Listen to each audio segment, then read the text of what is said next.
Okay, in this video I want to just do a real quick introduction to kind of course etiquette, how we're going to talk to each other during the class. Obviously there'll be in-class discussions for those of you in the face-to-face course, and then there'll be online discussions for everyone in terms of the discussion boards, sometimes journals, and then the chat sessions for anyone taking the online portion of the class.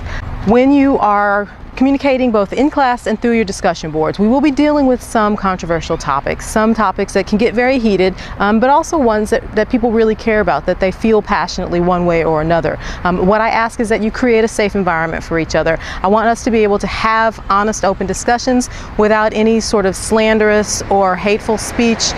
Try to be respectful of each other. Equally, I will respect you, and I will also take responsibility of our correspondence. If things seem like they're getting a little too heated, I'll try to curb us back and remind us that respectful correspondence, respectful discussion is really the way towards honest, open communication. Now, what you may not think about is the difference between quick communication, both in-class discussion and for my online classes, the chat sessions, and then correspondence that you have a little bit more time to think about, like our discussion boards, and then certainly email.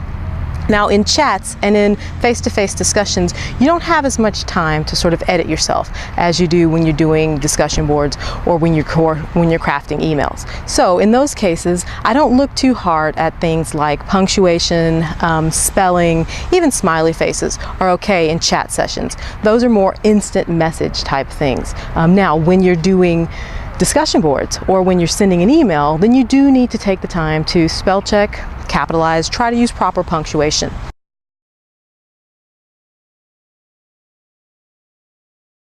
Okay, and I do want to take a second and talk about email. Now, you will be emailing back and forth with me, of course. Sometimes you'll be emailing with your fellow classmates. And then definitely for the Know Your Discipline assignment, you're going to have to email a professional in the field who you may or may not know very well. So there are going to be two types of emails you're sending. The more informal ones, when you're communicating with your classmates.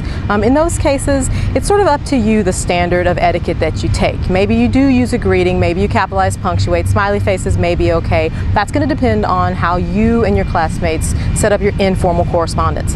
When you're communicating with me or when you're emailing the professional for the Know Your Discipline assignment, those are very specific formats. You need to start with a greeting. Dear Dr. So-and-so, hello Ms. Seahorn, good morning, sir or madam. Whatever it is you want to use, you do want to make sure you greet that professional in a respectful way. Then you want to always spell check, capitalize, and punctuate correctly the text of your email. And then finally, you want to finish with a closing statement. Thank you very much for your time. Sincerely, best wishes. Again, remain professional. No peace out. Please don't begin your emails with things like yo or hey. Remain professional. That is the image of yourself that you're giving to an external professional world. And you never know when you may need a reference letter from me, or perhaps where you might need that professional that you interview for your Know Your Discipline assignment as a mentor in your field. So you want to maintain that professional level of communication. All right, that's my spiel on course etiquette. Let's be respectful of each other. Pay attention to spelling and grammar when you have time to do that. That would not be necessarily our chat sessions, but certainly in the discussion boards. And then also pay attention to proper professional email correspondence with a greeting, spell check, punctuate, capitalize, and a formal closing. Thank you very much. See you on the next video.